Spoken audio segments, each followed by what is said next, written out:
আমাদের চ্যানেল বঙ্গবিনোদনের তরফ থেকে আজকে আপনার জন্য ছোট গল্প শীর্ষেন্দু মুখোপাধ্যায়ের লেখা নয়ন চাঁদ।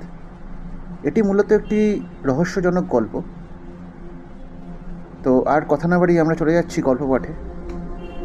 তো গল্পের শুরুতে শীর্ষেন্দু মুখোপাধ্যায়ের সম্বন্ধে কিছু বলার প্রয়োজন মনে করছি। তো শীর্ষেন্দু মুখোপাধ্যায়কে হয়তো আপনারা সবাই চেনেন। ইনি বাংলা সাহিত্যে একজন বিরাট ব্যক্তিত্ব। ওনার জন্ম হয়েছিল 2রা নভেম্বর 1935 খ্রিস্টাব্দে। উনি এই মুহূর্তে 90 বছর বয়সে পদার্পণ করেছেন। গত দুদিন আগে ওনার জন্মদিন গেছেন। উনি একজন বিখ্যাত ভারতীয় বাঙালি সাহিত্যিক, যিনি শিশু ও প্রাপ্তবয়স্কদের জন্য গল্প উপন্যাস লিখে থাকেন। 1988 সালে তার মানবজমিন উপন্যাসের জন্য সাহিত্য একাডেমি পুরস্কার পেয়েছেন। ছোটদের জন্য লেখা উপন্যাসের মধ্যে মনোজদের অদ্ভুত বাড়ি এবং গোসাই বাগানের ভূত বিশেষ জনপ্রিয়। শীর্ষেন্দু মুখোপাধ্যায়ের কিছু বিখ্যাত উপন্যাস যাও পাখি, উজান, কাগজের বউ, কীট, ক্ষয়, চোখ, জাল, দিন যায়, দূরবীন, পারাপার ইত্যাদি। ওনার উপন্যাস থেকে ওনার অনেকগুলো চলচ্চিত্র নির্মিত হয়েছে।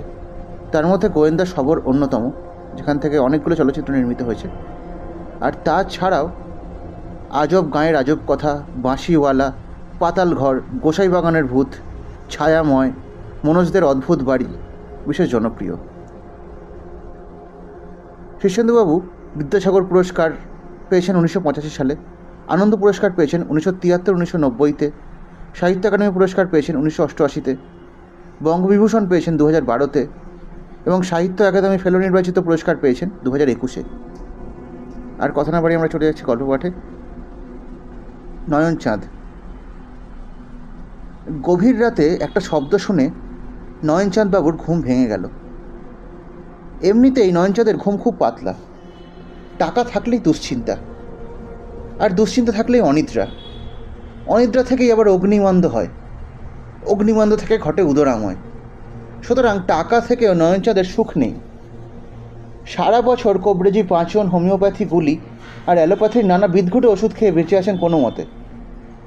ঘুম ভাঙতেই নয়নচাঁদ চারিদিকে চেয়ে দেখলেন রাত্রিবেলা এমনিতেই নানা রকমের শব্দ হয়। ইঁদুর দৌড়ায়, আরশোলা খড়খড় করে, কাঠের জোর পটপট করে ছাড়ে, হাওয়ায় কাগজ ওড়ে, আরও কত কী। তাই নয়নচাঁদ তেমন ভয় পেলেন না। তবে আধো ঘুমের মধ্যে তার মনে হয়েছিল শব্দটা যেন জানলার দিক থেকে এলো। জানলার শিকে যেন টুং করে কেউ একটা ঢিল মেরেছিল। বিছানার মাথার দিকে জানলা, জানলার পাশেই একটা টেবিল, তাতে ঢাকা দেওয়া জলের গ্লাস। নয়নচাঁদ টর্চ জেলে গ্লাসটার দিকে হাত বাড়াতেই থমকে গেলেন। টেবিলের ওপর একটা কাগজের মোড়ক পড়ে আছে। নয়নচাঁদ উঠে বড় বাতি জেলে মোড়কটা খুললেন। যা ভেবেছিলেন তাই। ঢিলে জড়িয়ে কে একখানা চিঠি পাঠিয়েছে তাকে। সাদামাটা একখানা কাগজে লাল অক্ষরে লেখা, নয়নচাঁদ, আমাকে মনে আছে? সামান্য দেনার দায়ে আমার ভিটে ঘুঘু চড়িয়েছিলে তুমি। শেষ অবধি গলায় গামছা বেঁধে আমাকে আত্মহত্যা করতে হয়। আমার বউ আর বাচ্চারা ভিখিরি হয়ে সেই থেকে পদে পদে ঘুরছে। অনেক সহ্য করেছি, আর নয়। আগামী অমাবস্যায় তোমার ঘাড় মটকাবো। ততদিনে ভালো মন্দ খেয়ে নাও, ফুর্তি করো, গাও, নাচো, হাসো। বেশি দিন তো আর নয়। ইতি তোমার জম জনার্দন। নয়নচাঁদ ঠকঠক করে কাঁপতে লাগলেন। তার শিথিল হাত থেকে চিঠিটা পড়ে গেল। চাকর বাকর, বউ, ছেলে মেয়ে ডাকার চেষ্টা করলেন। গলা দিয়ে স্বর বেরোলো না। জনার্দনকে খুবই মনে আছে নয়নচাঁদের। জনার্দন ছিলেন নিরীহ গোছের মানুষ, তবে বেশ খরচের হাত ছিল। প্রায়ই হ্যান্ডনোট লিখে নয়নচাঁদের কাছ থেকে চড়া সুদে উনি টাকা ধার করতেন। কখনও টাকা শোধ দিতে পারেননি। নয়নচাঁদ মামলায় জিতে লোকটার বাড়িঘর সব দখল করে নেয়। জনার্দন সেই দুঃখে বিভাগী হয়ে কোথায় যেন চলে যায়। মাসখানেক বাদে নদীর ওপারে এক জঙ্গলের মধ্যে একটা আমড়া গাছের ডাল থেকে ঝুলন্ত অবস্থায় তার পচা গলা লাশ পাওয়া যায়। তার বউ ছেলেপিলেদের যে কি হয়েছে তা অবশ্য নয়নচাঁদ জানেন না। সেই ঘটনার পর থেকে প্রায় 3-4 বছর কেটে গিয়েছে। নয়নচাঁদের ভূতের ভয় আছে, তাছাড়া অপঘাতকেও তিনি খুবই ভয় পান। খানিকক্ষণ বাদে শরীরের কাঁপুনিটা একটু কমলে তিনি জল খেলেন এবং বাড়ির লোকজনকে ডাকলেন। রাত্রে আর কেউ ঘুমোতে পারল না। এই রহস্যময় চিঠি নিয়ে উত্তেজিত আলোচনা গবেষণা হতে লাগলো। পরদিন সকালে গোয়েন্দা বরদাচরণকে ডেকে পাঠানো হলো। গোয়েন্দা বরদাচরণ পাড়ারই লোক। বরদাচরণ লোকটা একটু অদ্ভুত। স্বাভাবিক নিয়মে কোনো কাজ তিনি করতে ভালোবাসেন না। তার সব কাজেই একটা বৈশিষ্ট্য রয়েছে। এই যেমন কোনো বাড়িতে গেলে তিনি কখনও সদর দরজা দিয়ে ঢুকবেন না, এমনকি খিড়কি দিয়েও না। তিনি হয় পাঁচিল টপকাবেন, নয়তো গাছ বেয়ে উঠে ছাদ বেয়ে নামবেন। এমনকি জানলা ভেঙেও ঢুকতে দেখা গেছে। নয়নচাঁদের বাড়িতে বড়দা ঢুকলেন টার্জনের কায়দায়। বাড়ির কাছে একটা মস্ত বটগাছ আছে।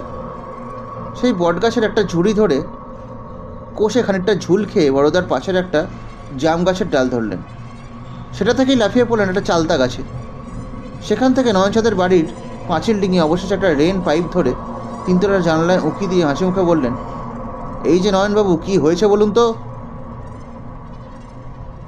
জানালায় আচমকা বরদাচরণকে দেখে নয়নচাঁদ ভিড় মেখে এই প্রথমটায় গোঁ করতে লাগলেন। চোখে মুখে জলের ঝাপটা দিয়ে তাকে ফের সামাল দেওয়া হলো। বরদাচরণ ততক্ষণে ধৈর্যের সঙ্গে জানলার পাইপের বাইরে ঝুলে ধরে রইলেন। অবশেষে যখন ঘটনাটা বরদাচরণকে বলতে পারলেন নয়নচাঁদ, বড়দা তখন খুবই গম্ভীর মুখে বললেন, ও তাহলে এই জানালাটাই, এটা দিয়ে ঢিলে বাঁধা সিঁড়িটা চড়া হয়েছিল তো? হ্যাঁ বাবা বড়দা। জানলাটা খুব নিবিষ্টভাবে পরীক্ষা করে বড়দা বললেন, অনেকদিন জানলাটা রং করাননি দেখছি।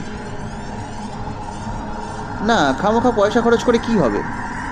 জানলা রং করালেও আলো হাওয়া আসবে না। জানলা রং করালেও আলো হাওয়া আসবে, না করালেও আসবে। ছুটপুট খরচ করতে যাবো কেন? তার মানে আপনি খুব কৃপণ লোক, তাই না? কৃপণ নয় বাবা, লোকে বাড়িয়ে বলে, তবে হিসেবেই বলতে পারো।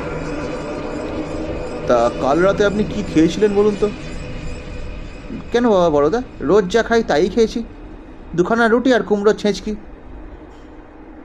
বরদাচরণ গম্ভীর হয়ে বললেন, আপনি খুবই কৃপণ, ভীষণই কৃপণ। না বাবা, কৃপণ নই, হিসেবেই বলতে পারো। আমার ফিস কত জানেন তো? 500 টাকা, আর খরচপাতির যা লাগে। নয়নচাঁদ ফের ভিড়মি খেলেন। এবার জ্ঞান ফিরতে তার বেশ সময়ও লাগলো। বড়দা বিরক্ত হয়ে বললেন, কৃপণ বা হিসেবেই বললে আপনাকে কিছুই বলা যায় না। আপনি যাচ্ছে তাই রকমের কৃপণ। বোধহয় পৃথিবীর সবচেয়ে কৃপণ লোক আপনি। নয়নচাঁদ মুখখানা বেজার করে বললেন, পাড়ার লোক হয়ে তুমি 500 টাকা চাইতে পারলে তোমার ধর্মেশ হইল? আপনার প্রাণের দাম কি তার চেয়ে বেশি নয়? কিছু কমই হবে বাবা। হিসেব করে দেখছি আমার প্রাণের দাম 250 টাকার বেশি নয়। ও তবে আমি চললুম, ভিজিট বাবদ 20 টাকা আমাকে বাড়িতে পাঠিয়ে দেবেন। নয়নচাঁদ আঁতকে উঠে বললেন, যেও না বাবা বড়দা, 500 টাকাই দেবোক্ষণ। বরদাচরণ এবার পাইপ বেয়ে নেমে সিঁড়ি বেয়ে ঘরে ঢুকলেন। হাত বাড়িয়ে বললেন, চিঠিটা দেখি দিন তো। চিঠিটা নিয়ে খুঁটিয়ে খুঁটিয়ে সবটা পড়লেন। কালিটা পরীক্ষা করলেন, কাগজটা পরীক্ষা করলেন, আতশ কাঁচ দিয়ে অক্ষরগুলো দেখলেন ভালো করে। তারপর নয়নচাঁদের দিকে চেয়ে বললেন, এটা কি জনার্দনেরই হাতের লেখা? ঠিক বুঝতে পারছি না। জনার্দন কয়েকটা হ্যান্ড নোট আমাকে লিখে দিয়েছিল, সেই লেখার সঙ্গে অনেকটা মিল আছে। বড়দা বললেন, ও মনে হচ্ছে গামছাটা তেমন টেকসই ছিল না। তার মানে কি বাবা, এখানে গামছার কথাই বা ওটা কেন? গামছাই তো আসল। জনার্দন গলায় গামছা বেঁধে ফাঁসে লটকেছিল তো, মনে হচ্ছে গামছা ছিঁড়ে সে পড়ে যায় এবং বেঁচেও যায়। এই চিঠি যদি তারই লেখা হয়ে থাকে তো বিপদের কথা। আপনি বরং কটা দিন একটু ভালো খাওয়া দাওয়া করুন, আমোদ আহ্লাদ করে নিন প্রাণ ভরে। তার অর্থ কি বাবা, কী সব বলছো? আমি জীবনে কখনো ফুর্তি করিনি, তা জানো? আরে জানি বলেই তো বলছি, টাকার পাহাড়ের ওপর শকুনের মতো বসে থাকা কি ভালো? অবসরও তো আর বেশি দেরি নেই। নয়নচাঁদ বাক্যহারা হলেন। তারপর বললেন, জনার্দন যে মরেছে তার সাক্ষী সাবুত আছে। লাশটা শনাক্ত করেছিল তাঁর আত্মীয়রাই। আরে তবে তো আরও বিপদের কথা। যদি ভূতের চিঠি হয়ে থাকে তো আমার তো কিছুই করার নেই। নয়নচাঁদ এবার ভ্যাক করে কেঁদে উঠে বললেন, প্রাণটা বাঁচাও বাবা বড়দা, যা বলো তাই করি। বড়দা এবার একটু ভাবলেন, মাথাটা নেড়ে বললেন, ঠিক আছে, দেখছি। এই বলে বরদাচরণ বেরিয়ে গেলেন। ফিরে এলেন 3 দিন পর। মাথার চুল উস্কো খুস্কো, গায়ে ধুলো, চোখ লাল। বললেন, পেয়েছি। নয়নচাঁদ আশান্বিত হয়ে বললেন, পেরেছো বেটাকে ধরতে? যাক, বাঁচা গেল। বড়দা মাথা নেড়ে বললেন, তাকে ধরা অত সহজ নয়, তবে জনার্দনের বউ ছেলে মেয়ের খোঁজ পেয়েছি। এই শহরেরই একটা নোংরা বস্তিতে থাকে, ভিক্ষে শিক্ষে করে পরের বাড়িতে ঝি চাকর খেটে কোনো রকমে বেঁচে আছে। ও, কিন্তু সে খবরে আমাদের কি কাজ? বড়দা কটমট করে চেয়ে থেকে বললেন, চিঠিটা যদি ভালো করে পড়ে থাকেন তবে নিশ্চয়ই লক্ষ্য করেছেন ভূতটার কেন আপনার ওপর রাগ। তার বউ ছেলে মেয়ে বিক্রি হয়ে যাওয়াটা যে সহ্য করতে পারছে না। তা বটে, আর যদি বাঁচতে চান তো তাদের আগে ব্যবস্থা করুন। কি ব্যবস্থা বাবা বড়দা? তাদের বাড়িঘর ফিরিয়ে দিন, আর যা সব প্রয়োগ করেছিলেন তাও। ওরে বাবা, তার চেয়ে যে মরাই ভালো। আপনি চ্যাম্পিয়ন। কিসে বাবা বড়দা? কিপটেমিতে। আচ্ছা আসি, আমার আর কিছু করার নেই কিন্তু। হ্যাঁ, আরে দাঁড়াও দাঁড়াও, অত ছোট কেন? জনার্দনের পরিবারকে সব ফিরিয়ে দিলে কিছু হবে? মনে হয় হবে, তারপর আমি তো আছি। একটা দীর্ঘশ্বাস ছেড়ে নয়নচাঁদ বললেন, তাহলে তাই হবে। অমাবস্যার আর দেরি নেই, মাঝখানে মোটা 7টা দিন। নয়নচাঁদ জনার্দনের ঘরবাড়ি, জমিজমা এবং ঘটিবাটি এবং সোনাদানা সবই তার পরিবারের কাছে ফিরিয়ে দিলেন। জনার্দনের বউ আনন্দে কেঁদে ফেলল, ছেলে মেয়েগুলো বিহ্বল হয়ে গেল। বড়দা নয়নচাঁদকে বললেন, আজ রাতে রুটির বদলে ভালো করে পরোটা খাবেন, সঙ্গে ছানার ডালনা আর পায়েস। বলো কি? যা বলছি তাই করতে হবে, আপনার প্রেশার খুব লো, শকটক খেলে মরে যাবেন। তাই হবে বাবা বড়দা, যা বলবে তাই করবো, শুধু প্রাণটা দেখো। নয়নচাঁদ পরোটা খেয়ে দেখলেন বেশ লাগে, কোনোদিনও খাননি। ছানার ডালনা খেয়ে আনন্দে তার চোখে জল এসে গেল, আর পায়েস খেতে খেতে পূর্বজন্মের কথাই মনে পড়ে গেল তাঁর। না, পৃথিবী জায়গাটা বেশ ভালোই। সকালবেলাতেই বড়দা জানলা দিয়ে উঁকি মারলেন, এই যে নয়নচাঁদবাবু, কেমন লাগছে? গায়ে বেশ বল পাচ্ছি বাবা, পেটটা ভুটভাট করছে না তেমন। আপনার কাছারি ঘরে বসে কাগজপত্র সব দেখলাম, আরও 10টা পরিবার আপনার জন্য পথে বসেছে। তাদের সম্পত্তি ফিরিয়ে না দিলে কেসটা হাতে রাখতে পারবো না। বলো কি বাবা বড়দা, এবার যে আমি পথেই বসবো? প্রাণটা তো আগে।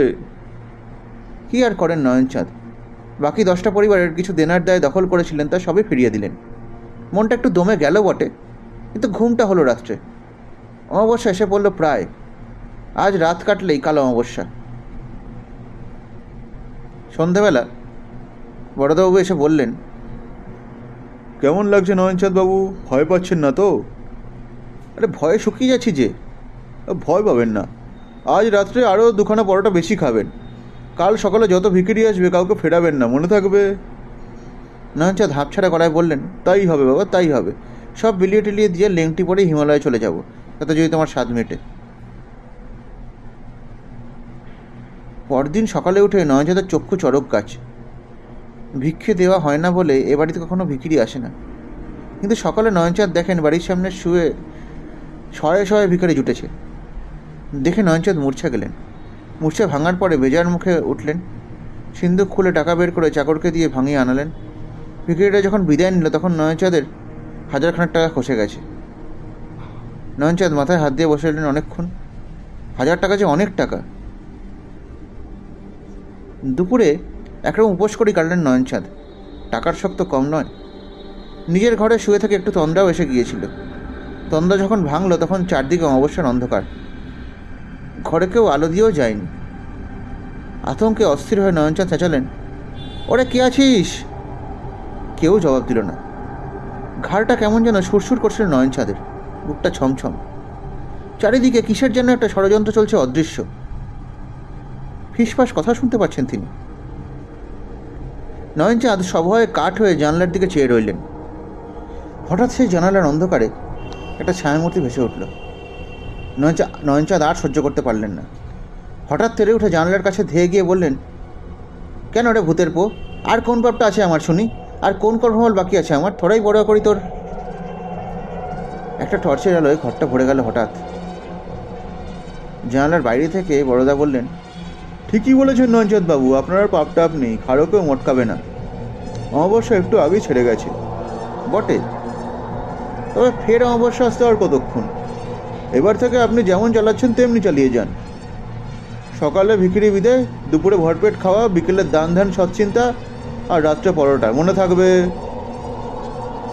নয়নচাঁদ একটা শ্বাস ছেড়ে বললেন, থাকবে বাবা, থাকবে।